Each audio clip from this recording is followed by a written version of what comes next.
يا أيها الذين آمنوا صلوا عليه وسلموا تسليما اللهم صل على سيدنا ونبينا أعوذ بالله من الشيطان الرجيم بسم الله الرحمن الرحيم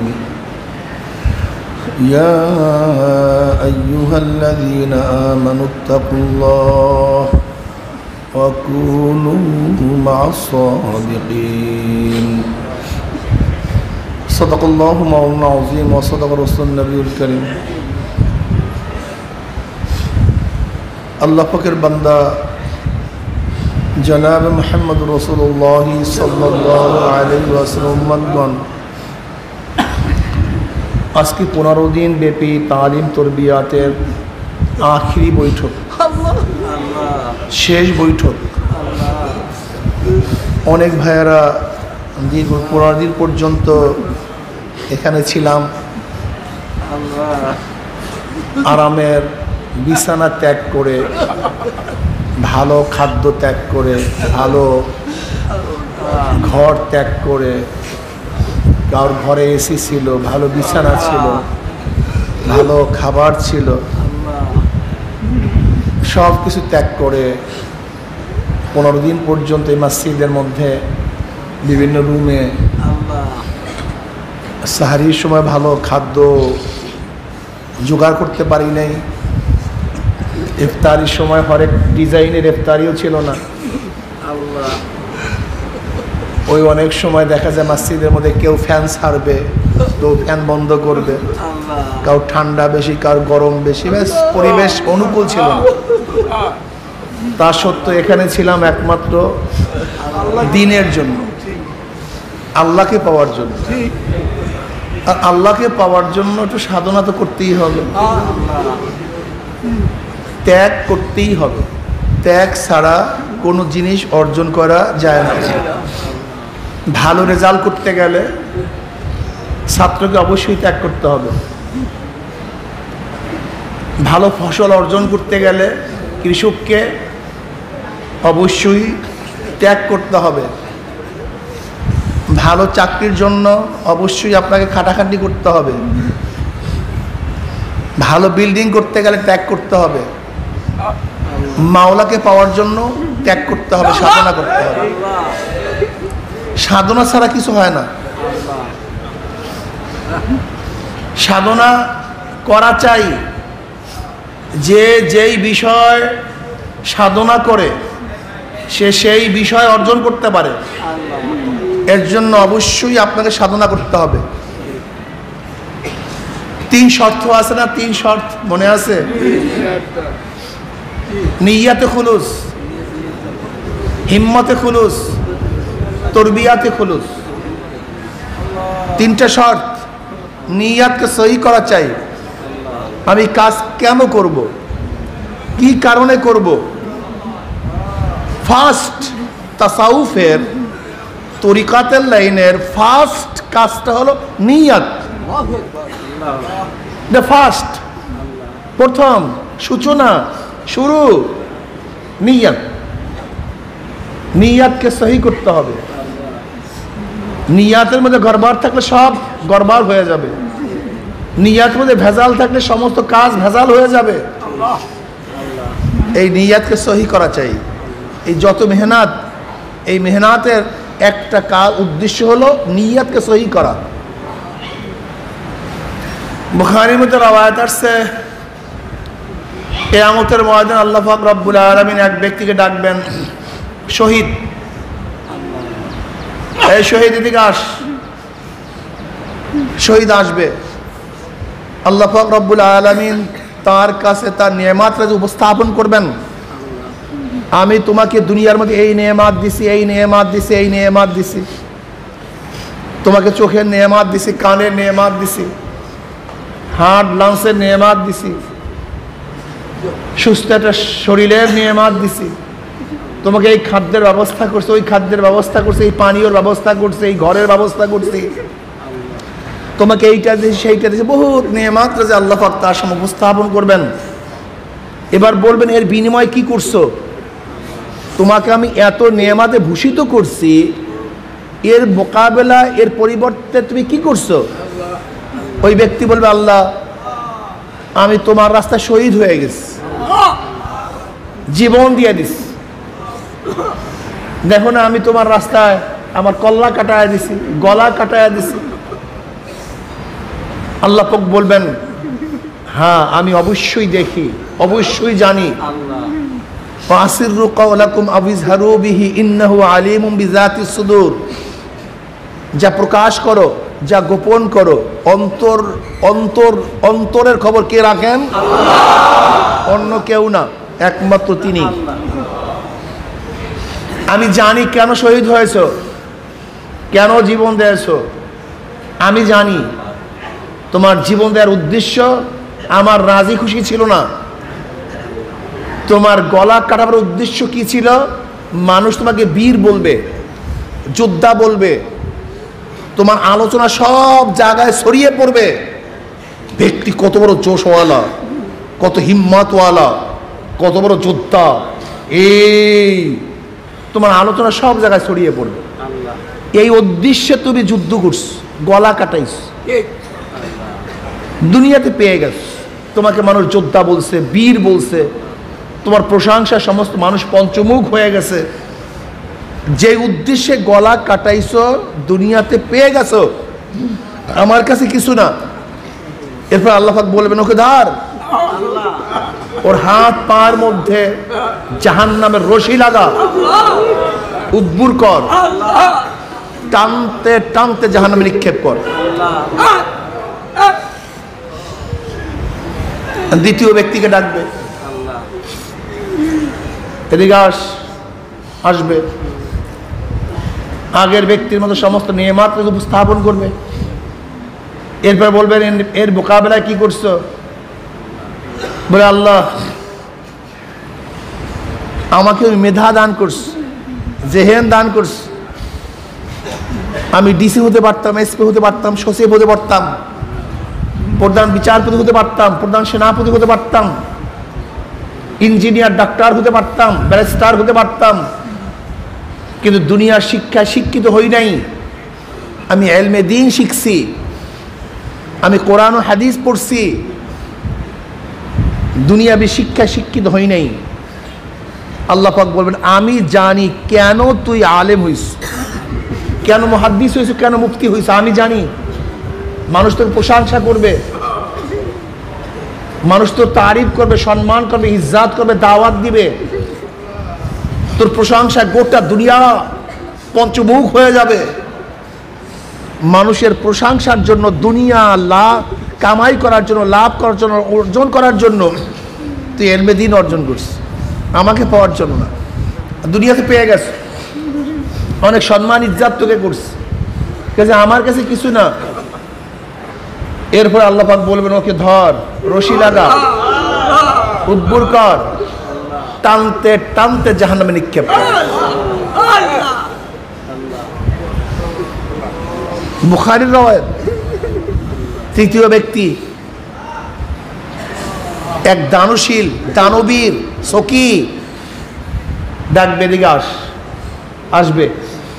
এরপর আল্লাহ পাক রব্বুল আলামিন সমস্ত নিয়ামতের উপস্থাপন করবেন। এবারে একই প্রশ্ন, এর মোকাবেলায় কি করছো? বলবে, আল্লাহ তুমি পছন্দ করো এমন কোনো খাত নাই যেই খাতে আমি দান করি নাই।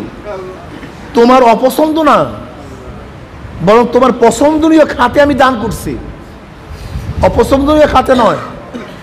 মাদ্রাসা, মসজিদ, দ্বীনি প্রতিষ্ঠান, এতিম, গরিব, মিসকিন, বিধবা, এদেরকে দান করছি। তুমি যেখানে যেখানে পছন্দ করো। আল্লাহ পাক বলবেন, আমি জানি কেন দান করছি। মানুষ তোকে সখী বলবে, দানশীল বলবে, দানবীর বলবে, এই কারণে দান করছি। পেয়ে গেছে দুনিয়াতে, আমার কাছে কিছু না। এরপর ওকে ধর, রশি লাগা, উদ্বুর কর, টানতে টানতে জাহান্নামে নিক্ষেপ কর। এরকম হাজিকে, গাজীকে, অমুককে, তমুককে আল্লাহ পাক ডাকবেন, কেন করছো? নামাজিকে, জাকিরিনকে, তেলাওয়াতকারীকে, কেন জিকির করছি, কেন তেলাওয়াত করছি, কেন এত নামাজ পড়ছি? ব্যাস, আল্লাহর কাছে কিছু না। নিয়াতে খুলুস, নিয়াতকে সহি করেন। আমি এখানে বয়ানে পড়ছি, কেন পড়ছি, কি কারণে পড়ছি, দুনিয়ার কেউ জানে না, কেউ না। এখানের সাথে কার কোনো সম্পর্ক নাই, একমাত্র কে জানে? অন্য কেউ না। কেন, কিসের জন্য? খুব চিন্তা ভাবনা করিয়া সামনে কদম বাড়াতে হবে। এত সহজ না, খুব কঠিন মাসআলা, খুব কঠিন। খালেস নিয়াত, খালেস ভেজাল মুক্ত, ভেজাল যুক্ত নিয়াতে পুলসিরাত পাড়ি দেওয়া যাবে না। ভেজাল যুক্ত নিয়াতে পুলসিরাত পাড়ি দেওয়া যাবে না। ভেজাল মুক্ত নিয়াত করতে হবে, খালেস নিরঙ্কুশ, একেবারে আল্লাহর জন্য। হিম্মতে খুলুস। কেন পারবো না? পারতেই হবে। কেন পারবো না? আমাকে অমুক ভাই পারে, আমি কেন পারবো না? অমুকে পারে, আমি কেন পারবো না? মানে দুর্বল মানুষ, সে তো ঠিক মতো নামাজ পড়ছে। এই যে তারাবির সময় দেখেন নাই কত দুর্বল মানুষ, 2 পারা কোরআন শরীফ তারা প্রতিদিন খতম করছে, প্রতিদিন 2 পারা শেষ করছে তারা, কথা ঠিক না? অথচ কত জুয়ান তারা তারাবি নামাজে খতম তারাবিতে অংশগ্রহণ করতে পারে নাই। কারণটা কি? হিম্মত নাই, আর কিচ্ছু না। কত বুড়া মানুষ, দুর্বল মানুষ, এই যে দেখছি গুজা হইয়া দাঁড়ায় আছে, বাস তাকবীরুল্লাহর সাথে এই 20 রাকাত নামাজের মধ্যে তাকবীরুল্লাহ ছোটে নাই। অথচ গিয়া দেখেন যারা সূরা তারাবিতে নামাজ পড়ছে সবগুলি জুয়ান। কি ছিল না ভাই? হিম্মত ছিল না, হিম্মত ছিল না। হিম্মত ছাড়া কাজ হয় না। আমাকে পারতেই হবে, আমি পারবো। অমুকে পারে, আমি কেন পারবো না? অমুকে করে, আমি কেন করবো না? অমুকে যায়, আমি কেন যাব না? অমুকে দান করে, আমি কেন করব না? অমুকে পর্দা করে, আমি কেন পর্দা করব না? অমুক ছোট ভাই দাঁড়িয়ে রাখছে, আমি কেন পারবো না? অমুক ব্যবসায়ী তো 2 নাম্বারই করে না, আমি কেন করব? অমুক চাকরিজীবী, সে ঘুষ খায় না, আমি কেন খাবো? অমুক আমার ছোট ভাই, সে দিনের উপরে চলতেছে, আমি বড় হয়ে কেন পারবো না? আমার মেয়ে তো পর্দা করে, আমি মা হয়ে কেন পর্দা করতে পারবো না? আমার সন্তান, আমার ছেলে কালকে একদল দেখা করার জন্য আসছে, তা আমাকে পরিচয় করায় দেয় যে হুজুর এ আমার শ্বশুর। আমি বললাম তুমি শ্বশুর না সে শ্বশুর? তার মানে হলো জামাইয়ের দাঁড়িয়ে আছে, শ্বশুরের দাঁড়িয়ে নেই। আমি একটু মানে তার সাথে ই করলাম, বাহানা করলাম, মজাক করলাম। আমি বললাম শ্বশুরকে, আর শ্বশুরকে আপনি না সে, মানে জামাই তো দাঁড়িয়ে আছে, শ্বশুরের দাঁড়িয়ে নাই। কেন পারবো না? আমার জামাই যদি দাঁড়িয়ে রাখতে পারে, আমি শ্বশুর হয়ে কেন পারবো না? অনেক যুবক ছেলেরা যারা চরমনায় মুরিদ হয়, আলহামদুলিল্লাহ, আল্লাহ পাকের শুকর, বাপকে নিয়ে আসে যে আমার আব্বা, বাবার তো দাঁড়িয়ে নেই কিন্তু ছেলের দাঁড়িয়ে আছে। হাজার হাজার ঘটনা, এখানে এরকম হাজারো ঘটনা আছে, ঠিক না? কেন পারবো না? আমাকে পারতে হবে, আমাকে পারতে হবে। জীবনভর বাম দল করছি, ডেমোক্রেসির মধ্যে ছিলাম, সোশ্যালিজমের মধ্যে ছিলাম, ক্যাপিটালিজমের মধ্যে ছিলাম, সেকুলারের মধ্যে ছিলাম, অমুক তমুক কমিউনিজমের মধ্যে ছিলাম না। তখন আর বুঝ ছিল না। যেরকম স্বচ্ছ পানি যখন ছিল না, তখন আমরা খালের পানি পান করছি, আমরা নদীর পানি পান করছি, পুকুরের পানি পান করছি। এখন স্বচ্ছ টিউবওয়েলের পানি চলে আসছে। কোন বোকা কি এখনো খালের পানি পান করবে? পুকুরের পানি পান করবে? ওই জীবাণুযুক্ত পানি পান করবে? এখন ইসলামী কোনো দল ছিল না, সংগঠন ছিল না, স্বচ্ছ সুন্দর পরিষ্কার ভেজাল মুক্ত নিরঙ্কুশ দল যখন ছিল না, তখন বিভিন্ন দলে আমরা বিভক্ত হয়ে গেছিলাম। কেউ খালের মধ্যে ঢুকছি পানি খাওয়ার জন্য, কেউ নর্দমার মধ্যে ঢুকছি, কেউ পুকুরের মধ্যে ঢুকছি, কেউ ঘোলা পানি পান করছি। এখন আমাদের কাছে মিনারেল পানি চলে আসছে। কি পানি ভাই? মিনারেল পানি চলে আসছে, স্বচ্ছ ক্লিয়ার ভেজাল মুক্ত। এখন কেন সেই আগের বাহানা তুলবো? বাবাই করছিল, দাদাই করছিল, আগের থেকে ছিলাম। এই প্রশ্ন তো আগেকার কাফেররাও করছিল যে বাপ দাদাকে এইভাবে দেখছি, আবার কোথার থেকে আবার এইটা চলে আসছে। ইসলাম কি জিনিস আমি জিন্দিগিতে করি নাই, কিন্তু ইসলামের মধ্যে আছে। আগে সব বাদ, ইসলামের মধ্যে যা আছে করা শুরু করব। আগে জীবনভর করছি, কিন্তু ইসলামের মধ্যে নাই। যখনই দেখবো ইসলামের মধ্যে নাই, আমার বাবা করছে, দাদা করছে, তালই করছে, 14 গোষ্ঠী করছে, সব শেষ, ইসলামের মধ্যে নাই, আমি সেটা করব না। ইন্নানি মিনাল মুসলিমিন, আমি একজন মুসলমান, অন্য কিছু না। আমি কি একজন মুসলমান, আমি কি মুসলমান, বাস। ইসলামের মধ্যে যা আছে তা আমি করব, যা নাই আমি করব না। এগুলো মনে রাখতে হবে। আমি একজন মুসলমান। ওমান আহসানু কাওলাম মিম্মান দা ইলাল্লাহি ওয়া আমিলা সালিহান ওয়া ক্বালা ইন্নানি মিনাল মুসলিমিন। আমি গর্বের সাথে বলি আমি একজন কি মুসলমান। আমি ইহুদি নই, খ্রিস্টান নই, আমি বৌদ্ধ নই, আমি নাস্তিক নই, না আমি আওয়ামী লীগ, না আমি বিএনপি, না আমি জাতীয় পার্টি, না আমি জাসদ, না আমি বাসদ। আমার অন্য কোনো পরিচয় নয়। আমার একমাত্র পরিচয় কি? আমি একজন। আমাদের অবস্থাটা কি? ইসলামের সাথে যদি আমার দলের সংঘর্ষ হয়, তখন আমরা কি করি? ইসলামকে বাদ দেই, দলকে ঠিক রাখি। বাবার সাথে যখন ইসলামের সংঘর্ষ হয়, আমরা বাবাকে রাখি, ইসলামকে বাদ দেই। আমার চাকরির সাথে যখন ইসলামের সংঘর্ষ হয়, চাকরি ঠিক রাখি, ইসলামকে বাদ দেই। স্ত্রীর সাথে যখন ইসলামের সাথে টাচ হয়, টাচিং হয়, তখন আমি স্ত্রীকে রাখি, ইসলামকে বাদ দেই। আবার সন্তানের সাথে যখন মোকাবেলা হয়, আমি সন্তান রাখি, ইসলামকে বাদ দেই। এর নাম মুসলমান নয়। মুসলমান কি জিনিস?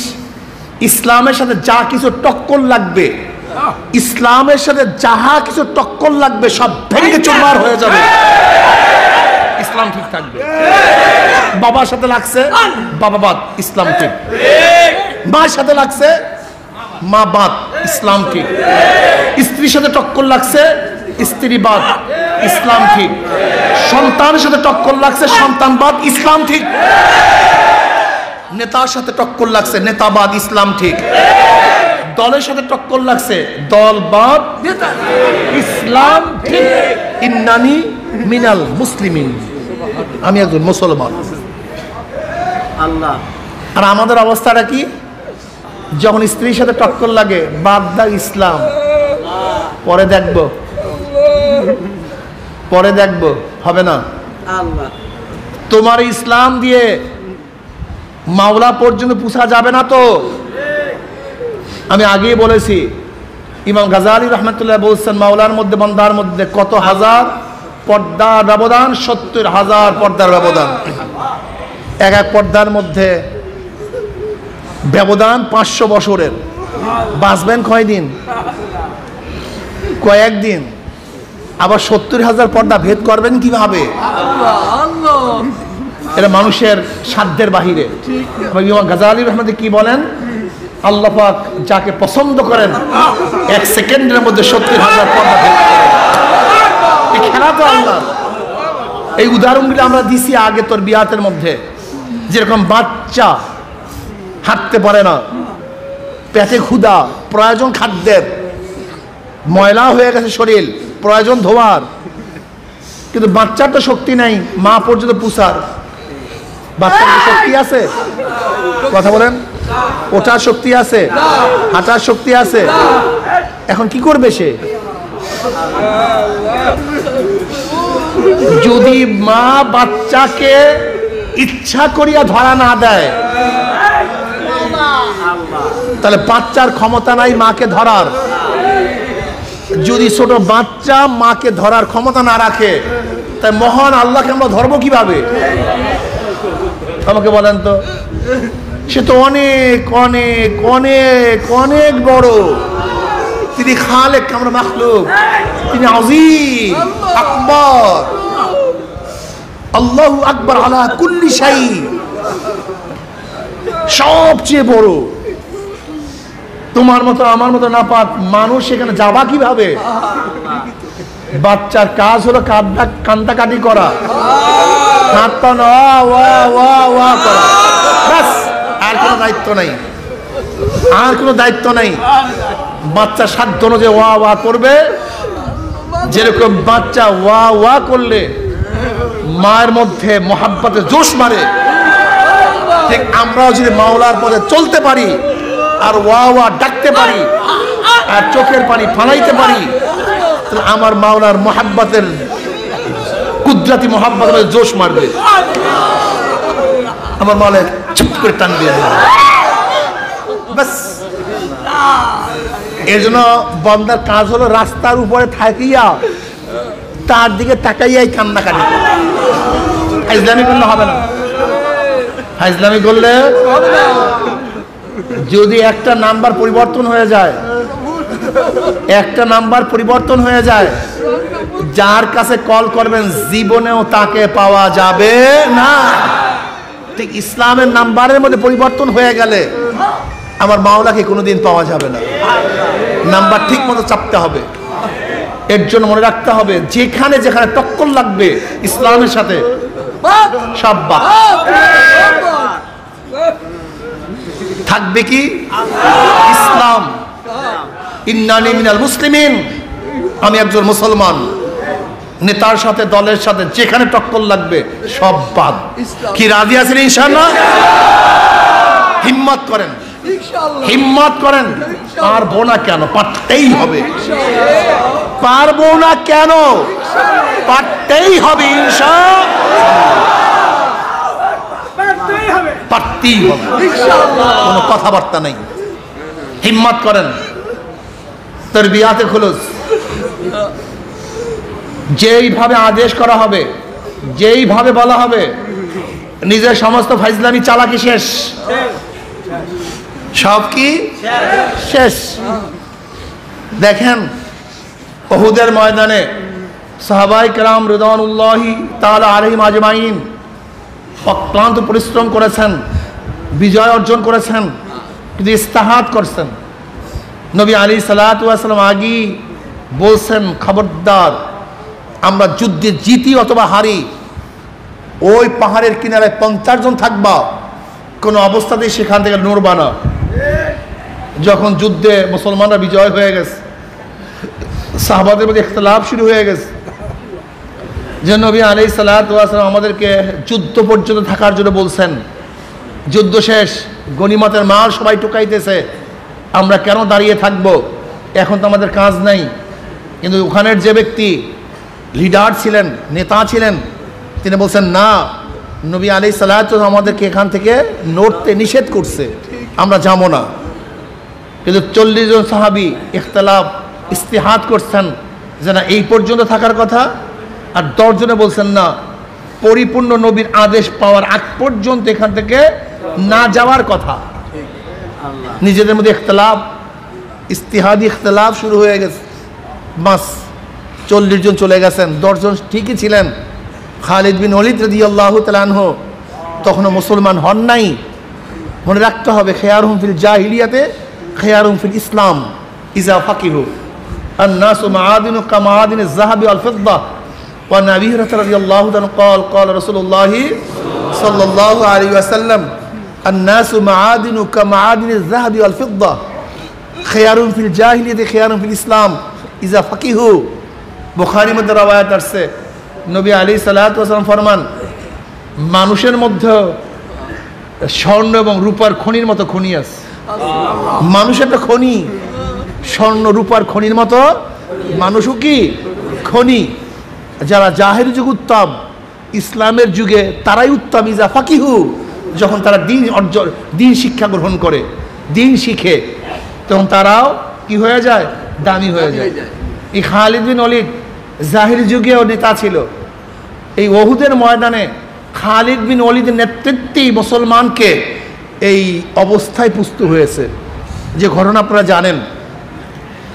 সে কিন্তু জাহিরি যুগেও নেতা ছিল, যোদ্ধা ছিল, আবার ইসলামের যুগেও সে কি ছিল, নেতা ছিল, যোদ্ধা ছিল। খালিদ বিন ওয়ালিদ রাদিয়াল্লাহু তাআলা আনহু কোনো যুদ্ধে হারেন নাই, কোনো যুদ্ধে না, কোনো যুদ্ধে হারেন নাই। জীবনভর তিনি চেষ্টা করেছেন শহীদ হওয়ার জন্য, জীবনভর চেষ্টা করেছেন শহীদ হওয়ার জন্য। যখন বিছানার মধ্যে আসেন তখন তিনি চিন্তা করছেন, আল্লাহর কাছে বলতেছে, মাওলা হে, জীবনভর যুদ্ধের ময়দানে শহীদ হওয়ার ইরাদা করছি, আশা করছি, কিন্তু আজকে আমি বিছানায় মারা যাব, রণাঙ্গনে জীবন না দিয়ে আজকে সাধারণ মানুষের মতো আমি বিছানায় মারা যাব। এটা সৈনিকের কোনো ক্রেডিট না, এটা সৈনিকের চরিত্র না। সৈনিক তো রণাঙ্গনে তার জীবনকে উৎসর্গ করে, সৈনিক তো বিছানার মধ্যে সাধারণ মানুষের মতো জীবন দেয় না, তাদের রুহু যায় না। সৈনিকের রুহু যায় কোথায়? রণাঙ্গনে, যুদ্ধের ময়দানে। আজকে আমি স্বাভাবিক মৃত্যুবরণ করব, অথচ জীবন বা শহীদ হওয়ার চেষ্টা করছি। খুব আফসোস করতেছে, কাঁদতেছে, মনে খুবই ব্যথা। তার স্ত্রী বলতেছেন, দেখেন আল্লাহ পাক রব্বুল আলামিন আপনাকে কেন শহীদ করেন নাই, কারণটা কি? আল্লাহ নবী আপনাকে সাইফুল্লাহ, আল্লাহর তরবারি, আর আল্লাহর তরবারিকে ভাঙ্গার ক্ষমতা কে রাখে? কেউ রাখে না। আপনার সাইফুল্লাহ, আল্লাহর তরবারি, ব্যাস এই সান্ত্বনা পেস। কিন্তু চেষ্টা ত্রুটি করেন নাই শহীদ হওয়ার জন্য। এই যোদ্ধা, আমি কি বলতে চাই, যে ব্যক্তি স্কুলে ফার্স্ট হয় সে মাদ্রাসা ফার্স্ট হবে। ঠিক দেখবেন, যার মধ্যে মুজাহিদা করার মৌলিক তবিয়াত আছে, চরিত্র আছে, গুণ আছে, সে সব জায়গায় মুজাহিদা করতে পারে। বুঝাতে পারিনি, এটা মৌলিক গুণ। এই মৌলিক গুণ অর্জন করতে হবে। তা দেখেন সাহাবায়ে কেরাম রিদওয়ানুল্লাহি তাআলা আজমাইন ইখতিলাফ করার কারণে যে ক্ষতি হয়েছে তা আমরা সবাই জানি। যদি আমার নবী আলাইহিস সালাতু ওয়াস সালাম কথা ইস্তেহাদ ব্যতীত মেনে নিতেন, তাহলে বাহ্যিক দৃষ্টি, যদিও সব আল্লাহ পাকের হুকুম, বাহ্যিক দৃষ্টির সমস্যা আমরা দেখতাম না। ঠিক আপনাদেরকে যেইভাবে হুকুম করা হবে, চালাকি করা যাবে না। ঠিক, আমি এতক্ষণ এই কথাই বলতে চাই, চালাকি নাই, চালাকি করছেন ভেজাল। কারণ যেই ব্যক্তি শখ আঁকে সে জানে এই শখের মধ্যে উদ্দেশ্যটা কি। আপনারা জানবেন কিভাবে? এই কথাগুলো আমরা আগেই বলছি। একজন যোদ্ধার মূল দায়িত্ব জিতা, বিজয়। কথা ঠিক না? আগে গেলেও উদ্দেশ্য বিজয়, পিছনে গেলেও উদ্দেশ্য, ডাইনে গেলেও, বামে গেলেও, বসলেও, শুইলেও, তার মূল উদ্দেশ্য হলো বিজয়, যুদ্ধে বিজয় অর্জন করা। কাজে যে কমান্ডার সেই জানে এখন কেন বসছি, এখন কেন ডাইনে যাই, এখন কেন যুদ্ধ করব না, এখন কেন বিরত থাকব, এখন কেন লড়াই করব না। এটা এই মাথায় শখ আপনার নাই। যে ব্যক্তি শখ করে সেই জানে। আপনার শুধু দেখার বিষয় যে শরিয়াত অমান্য হচ্ছে না। যদি শরিয়াতের খেলাফ হয়, লা তাআতা লি মাখলুকিন ফি মাসিয়াতিল খালিক। গুনার উপরে কোনো অবস্থাতেই কারোর কথা মানা যাবে না। কিন্তু যতক্ষণ পর্যন্ত গুনার আদেশ না হয়, আপনার বুঝে আসুক অথবা নাই আসুক, আপনাকে অবশ্যই মানতে হবে। তরবিয়াতে খুলুস, ফাজলামি করবেন না, চালাকি করবেন না। যেরকম হুকুম দেওয়া হবে এইভাবে চলবেন, চলতে থাকবেন। ইনশাআল্লাহ অবশ্যই আশা করা যায় আল্লাহ পাক আমাদেরকে কামিয়াব করবেন। আর একটা কথা মনে রাখবেন, মুসলমানের হারার কিছু নাই, মুসলমানের হারার কিছু এই সাবজেক্টের মধ্যে কোনো হারার, ঠগার, ফেলের কোনো সাবজেক্ট নেই। মল্লে শহীদ বাঁচলে গাজী, বাস মল্লে শহীদ কাজে। আমাদের হারার কি আছে আমাকে বলেন তো, আমাকে বলেন, আমাদের হারার কিছুই নাই। যারা দুনিয়ার দলের মধ্যে আছে তারা যদি ক্ষমতায় যেতে না পারে তাদের লস হয়, কিন্তু আমাদের ক্ষমতায় না যাইতে পারলে আপনি বলেন কোনো লস নেই। ইসলামের সাবজেক্টের মধ্যে হারার কোনো সাবজেক্ট নেই। যা কিছু করেন নগদ, সব কি সব নগদ। এই যে নামাজ পড়ছেন সওয়াব নগদ না বাকি? এই যে রোজা রাখতেছেন সওয়াব নগদ না বাকি? আল্লাহকে আল্লাহ বলে আর ডাকতে সওয়াব নগদ না বাকি? সব নগদ, কোনো ভেজাল নেই। আল্লাহ আমাদের সবাইকে কবুল করে নেন। আজকে চলে যাব, এই কথাগুলি মনে রাখবো। নিয়াতকে খালেস করেন, ভেজাল মুক্ত করেন। যা কিছু করি কার জন্য? ইন্নামাল আমালু বিন্নিয়াত মাল আমালু ইল্লা বিন্নিয়াত। ইন্নামা লফজে হাসর, মাও ইল্লার ফায়দা দেয়, মাও ইল্লার ফায়দা, মাল আমালু ইল্লা বিন্নিয়া। নিয়াত ব্যতীত আমল অযুদই আসতে পারে না। নিয়াত ঠিক, আমল ঠিক। নিয়াতের মধ্যে ভেজাল, সব কিছুর মধ্যে ভেজাল। ঠিক।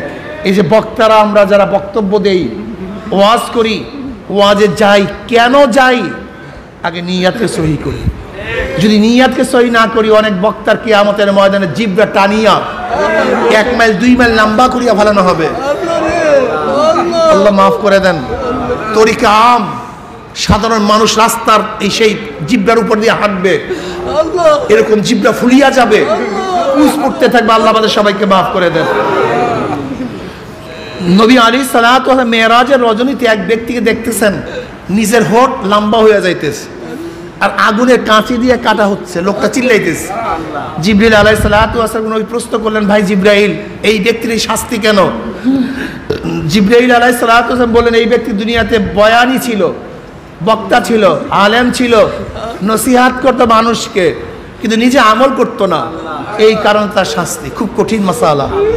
এর জন্য নিয়াতকে সহি করি। হিম্মত, হিম্মত, তারবিয়াত, তারবিয়াত যেইভাবে বলা হবে ফাইজলামি করা যাবে না। ওয়াকুনু মা সাদিকিন, ওয়াকুনু মা সাদিকিন, সাদিকিন সত্যবাদী। যারা মিথ্যা কথা বলে, অহরহ মিথ্যা কথা বলে, ডাইরেক্ট মিথ্যা কথা বলে, এদের সংস্পর্শে যাওয়া যাবে না। এদের সংস্পর্শে দেখেন কথার সাথে কাজের মিল আছে কি নেই, ভালো মতো অবজারভেশন করুন। কথার সাথে কাজের মিল আছে কি নাই। আর একটা কথা মনে রাখতে হবে, আল্লাহু আকবার, আপনাকে যতই গিবত শিকায়ত করুক না কেন, যদি মনে করেন আপনি আল্লাহওয়ালা, আপনার গিবত শিকায়তের তাসির মানুষের মধ্যে হবে না। ঠিক। কিন্তু যদি আপনি আল্লাহওয়ালা না হন, যদি আপনার কথা দুনিয়ার উদ্দেশ্য হয়, দেখবেন তাদের কথা তাসির হবে। বুঝাতে পারিনি? ইসলামের গিবত শিকায়ত আদি যুগ থেকে ছিল, আজকের থেকে নয়, শুরুর থেকে আজ পর্যন্ত ছিল কি ছিল না? নবী আদম আলাইহিস সালাতু ওয়াস সালাম থেকে 10 যুগ পর্যন্ত কোনো কাফির ছিল না, মুশরিক ছিল না। নবী নূহ আলাইহিস সালাতু ওয়াস সালামের পর থেকে শুরু হয়েছে। ওই যুগ থেকে এই পর্যন্ত কোনো জমানা নাই, কোনো কাল নাই যেই জমানায়, যে কালের মধ্যে নবীর গিবত শিকায়ত তার বিরোধিতা করা হয়নি। এরকম কোনো কাল আছে নাকি ভাই? দেখান তো আমাকে একটা জমানা দেখান। 10 যুগ পর্যন্ত কোনো কাফির ছিল না, মুশরিক ছিল না, কিন্তু নবী নূহ আলাইহিস সালাতু ওয়াস সালাম থেকে শুরু করে আজ পর্যন্ত কোনো যুগের নবী রসুল যারাই অতিবাহিত হয়ে গেছেন, তাদের শত্রু ছিল না, গিবতকারী ছিল না, বিরোধী ছিল না, এরকম কোনো কাল যায় নাই। কত নবীকে হত্যা করছে যা চিন্তাও করা যায় নাই, কত নবীকে দেশ ছাড়া করছে তার কোনো শেষ নাই, সীমানা নাই। এমনকি আমার নবীকেও তারা কত কষ্ট নির্যাতন দিছে, কত কষ্ট দিছে, যার কোনো শেষ নাই, সীমানা নাই। আমার নবীও হিজরত করতে বাধ্য হয়েছেন, আমার নবীকে পাগল বলছে, জাদুকার বলছে, মিথ্যুক বলছে, ক্ষমতালোভী বলছে, এমন কোন অপবাদ নাই যে অপবাদ দেয়া হয় নাই। ইমাম আজম আবু হানিফা রাহমাতুল্লাহকে অপবাদ দেওয়া হয়েছে, ইমাম শাফি রহমতুল্লাহ আলীকে অপবাদ দেওয়া হয়েছে, ইমাম মালিক রহমতুল্লাহকে দেওয়া হয়েছে, ইমাম মাহমুদ হাম্বল রহমতুল্লাহ আলীকে দেওয়া হয়েছে, এমনকি বুখারী রহমতুল্লাহ আলীকে এমন অপবাদ দিছে, এত মিথ্যা তোহমাত দিছে, ইমাম বুখারী রহমতুল্লাহ আল্লাহর কাছে দোয়া করতে বাধ্য হয়েছেন, আল্লাহর দুনিয়াতে থাকতে চাই না, আমাকে তোমার কাছে নিয়ে যাও। আর ভালো লাগে না? আপনি বুঝেন, ইমাম বুখারী রহমতুল্লাহ আল্লাহর কাছে দোয়া করছেন, আল্লাহ আর দুনিয়াতে থাকতে মনে আর ভালো লাগে, তোমার কাছে নিয়ে যাও। সাথে সাথে দোয়া কবুল হয়ে গেছে, অসুস্থ হয়ে গেলেন, দুনিয়া থেকে বিদায় হয়ে গেছেন। আমি কি বুঝাতে চাই, কি বুঝাতে চাই? থানবী রহমতুল্লাহকে কাফের বলা হয়েছে, রশিদ আহমদ গঙ্গুর রহমতুল্লাহকে কাফের বলা হয়েছে, কাসেম নানজুর রহমতুল্লাহকে কাফের বলা হয়েছে, হাজী ইমদাদুল্লাহ মহাজি বক্তি রহমতুল্লাহ আলাইকে হাবিজুরি বলে নাই এমন কোনো কথা নাই, সব কিছু বলা হয়েছে। এখন সবাই কাফের, নাউজুবিল্লাহ, সবাই বেদাতি হয়ে গেছে। তা আমাদের উত্তরসূরিদেরকে, আমাদের মুরব্বীদেরকে, আমাদের আকাবেরদেরকে যদি এত গালি দেয়, সেখানে আমাদের মতো লোকদেরকে, চরমনিওয়ালাদেরকে গালি দিবে না, এটা বুঝলেন কিভাবে? আমাকে বলেন তো, আমাকে বলেন, আমাদেরকে গালি দিবে না, এটা কেমন কথা হয়? কেমন কথা হয়? এটা হয় না। গালি দিবে, গীবাত করবে, শিকায়াত করবে, তোহমাত দিবে, অপবাদ দিবে, কিন্তু স্থায়িত্ব হবে না। দলিল কি? স্থায়িত্ব। যারা আমাদের মুরব্বিয়ানি কেরামদেরকে এই সমস্ত কথা বলছে, তাদের কোনো অস্তিত্ব নাই, কিন্তু তাদের আলো গোটা দুনিয়ার মধ্যে ছড়িয়ে আছে, থাকবে ইনশাআল্লাহ। এটা মনে রাখতে হবে, তাসির হবে না। আজকে আমাদের বিরুদ্ধে যে কথা বলে, নেটের মধ্যে ঢুকলে মনে হয় যেন আমাদের কোনো অস্তিত্বই নেই, সব শেষ। কি কথা ঠিক না? কিন্তু কোনো মানুষের মনের মধ্যে প্রভাব নাই কেন? কারণটা কি? আপনি প্রথম দেখবেন এই কথার মধ্যে মানুষের, সাধারণ মানুষের মধ্যে প্রভাব আছে কি নেই। আল কৌলুল মানসুর ফি ইবনে মানসুরের মধ্যে জাফর আহমদ উসমানী রহমতুল্লাহ আলাই একটা মোকদ্দমা লিখছেন। আসলে এটা পড়িয়া শোনানো উচিত ছিল, আমি বলছিলাম শোনাবো কইরা, এটা পড়িয়া শোনানো উচিত ছিল, এটা পড়বেন আপনারা, তখন দেখবেন হাজারো মাসআলা হল হয়ে যাবে। থানবী রহমতুল্লাহ আলাইহির আদেশে জাফর আহমদ উসমানী সাহেব রহমতুল্লাহ আলাই এটা তর্জমা করছেন, লিখছেন। কিছু থানবী রহমতুল্লাহ লিখছিলেন, পরবর্তীতে পরিপূর্ণ করছেন জাফর আহমদ উসমানী সাহেব রহমতুল্লাহ আলাই। দেখবেন সেখানে কত সুন্দর সুন্দর জবাব দিছে, চমৎকার চমৎকার জবাব। সেখানে এই কথাটা লিখছে, হাম জমানার এমন কোনো জমানা নাই যেখানে কেউ কাউকে গিবত শিকায়েত এবং কাফের মুশরিক বলে নাই, এরকম কোনো জমানা যায় নাই। এরপরে তিনি বলছেন যে অমুককে অমুককে, অমুককে অমুককে, জুন্নুন মিসরি রহমতুল্লাহ আলাইকে, বাইজিদ বুস্তামি রহমতুল্লাহ আলাইকে কি কি তুহমাত দিছে, হযরত আপনার গাজালি রহমতুল্লাহ আলাই কি কি তুহমাত দিছে। এমনকি গাজালি রহমতুল্লাহ আলাই ইহি উলুমুদ্দিন তো কিতাব পুরাইয়া দিস, পুরা তাকে কাফের বলছে ডাইরেক্ট, এরকম যুগে যুগে বলছে। জুন্নুন মিসরি রহমতুল্লাহ আলাই তো গলার মধ্যে রশি লাগাইয়া বাদশার দরবারে হাজির করে ফেলছে, এরকম চলছে।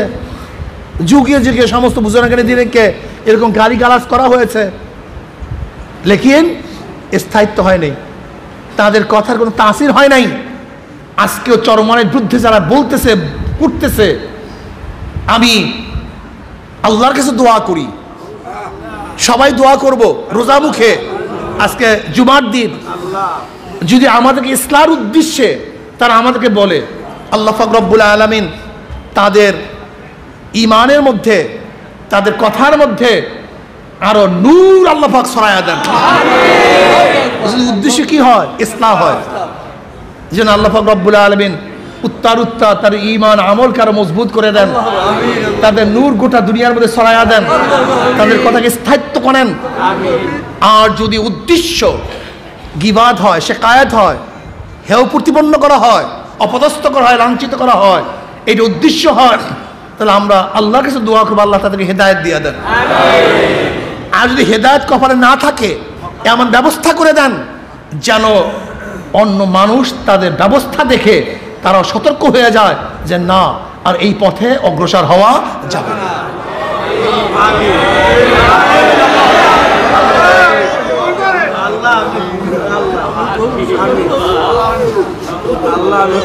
আল্লাহুম্মা আমিন। সব খেলা কোথায়? আল্লাহর কাছে দিয়ে রাখছি আমরা। যদি উদ্দেশ্য খারাপ হয় তাহলে এমন করে ব্যবস্থা করে দেওয়া হোক যেন তাদের মিসাল হয়ে যায় না এই পথে আর অগ্রসর হওয়া যাবে না।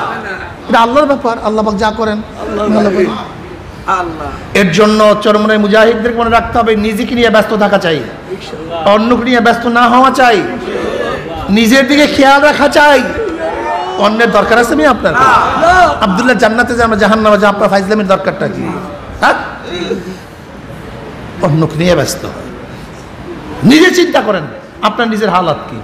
থানবী রহমাতুল্লাহ বলেন ফিল হাল আমি এখন গোটা দুনিয়ার মাখলুকাতের চেয়ে খারাপ, ফিল হাল, আর ভবিষ্যতের দৃষ্টিতে আমি কাফের বেঈমান মুশরিকদের চেয়েও খারাপ।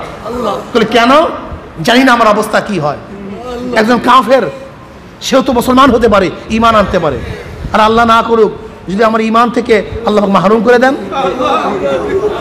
আমি যে আমল করতেছি যদি আল্লাহ পাক কবুল না করেন, নিজের চিন্তা করেন। আব্বাজান কি বলছেন? আমি পুলসেরাতের উপরে আছি, তোমাদের সবার যে দোয়ার প্রয়োজন আমার একার তার চেয়ে বেশি দোয়ার প্রয়োজন। আব্বাজান কি বলছেন? যদি কবরে যাওয়ার পরে এই কথাগুলি মনে রাখবেন, এগুলি পাথেও। কি বলছেন? কবরে যাওয়ার পরে গোটা দুনিয়ার মানুষ যে আমার কবরের উপরে ফুল দেয়, আল্লাহ আমার কবরের মধ্যে আতর দেয়, গোলাপ দেয়, আর মাওলা যাকে মাপ না করে তোমাদের এই ফুল এবং আতর গোলাপে আমার কোনো লাভ নাই। আর আমি কবরে যাওয়ার পরে গোটা দুনিয়ার মানুষ যে আমার কবরের উপরে ঝাড়ু মারে, ঝাঁটা মারে, আর মাওলা যাকে মাপ করিয়া দেয়, তোমাদের ঝাঁটা ঝাড়ুতে আমার কোনো ক্ষতি নেই। এদিকে খেয়াল করেন আমার অবস্থাটা কি, আমার হাল কি, আমি নাজাত পাবো কি পাবো না। নিজেকে নিয়ে চিন্তা করেন। যখন দেখবেন নিজের চিন্তা চলে আসছে, নিজেকে খারাপ মনে হয়, সবাইকে ভালো মনে হয়। পাপকে ঘৃণা করো পাপীকে নয়, পাপকে ঘৃণা করো পাপীকে নয়। পাপীকে ঘৃণা করা হারাম, জায়েজ নাই, কিন্তু পাপকে ঘৃণা করতে হবে, এটা ওয়াজিব। এটা কি ওয়াজিব? পাপকে ঘৃণা করা ওয়াজিব, কিন্তু পাপীকে ঘৃণা করা জায়েজ নেই। তুমি পাপীকে কেন ঘৃণা করতে যাবা? যখন ইচ্ছা তখন সে তওবা করতে পারে, যখন ইচ্ছা তখন। বুঝেন নাই ব্যাপারটা?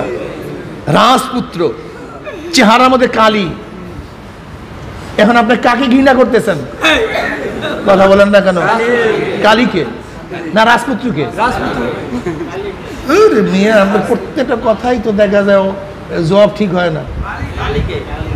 রাজপুত্রের চেহারার মধ্যে কালি লাগানো, রাজপুত্র তো রাজপুত্রই। আপনি এখন ঘৃণা করতেছেন কাকে? যদি কালি ধুইয়া ফেলায় আবার তো পরিষ্কার হোয়াইট, সে তো রাজপুত্র। আমি তো রাজপুত্রকে ঘৃণা করতেছি না, তার মুখের মধ্যে যে কালি আছে সেই কালিকে ঘৃণা করি, সেটাকে অপছন্দ করি। যখনই কালি ধুইয়া ফেলাইবে আবার দেখবে স্বচ্ছ সুন্দর চেহারা সামনে চলে আসছে। কি কথা ঠিক না? ঠিক তদ্রুপ আজকে আমাদের মধ্যে গুনাহ আছে, নাপাকি আছে, শরীরের মধ্যে ময়লা আছে, কাজে ওইটাকে ঘৃণা করি। যদি ব্যক্তি তওবা করে, মাওলার কাছে মাপ চায়, আর মাওলা টান দেয়, বাস সব শেষ, সব শেষ। এর জন্য নিজেকে নিয়ে চিন্তা করবেন, নিজেকে নিয়ে ব্যস্ত হবে, সব সময় নিজেকে নিয়ে চিন্তা করবেন। আর যদি দেখেন খেয়াল আমার দিকে গেছে, নিজের দিকে, অন্যকে ভালো মনে হইতেছে, না সে আমার চেয়ে ভালো, সে মনে হয় তওবা করে ফেলাইবে, না জানি আমার অবস্থাটা কি হয়, তখন মনে করবেন তরিকাতের লাইনে অগ্রসর হচ্ছেন। তখন কি মনে করবেন? আলহামদুলিল্লাহ, মনে হয় আল্লাহ পাক কিছুটা কবুল করা শুরু করছেন। আর যদি দেখেন নিজের দোষ ধরা পড়ে, শুধু পরের দোষ, সারাদিন চোখের মধ্যে পরের অন্যের, মনে করেন কপালে খারাপ আছে, কলবে খারাপই আছে। আল্লাহ আমাদের সবাইকে মাফ করে দেন, আমাদেরকে আল্লাহ পাক সবাই কবুল করে নেন, ভুল ত্রুটিগুলো ক্ষমা করে দেন। আজকে তোর বিয়ার মধ্যে যে ভুল ত্রুটি হয়েছে, আল্লাহ পাক সবাইকে ক্ষমা করে নেন।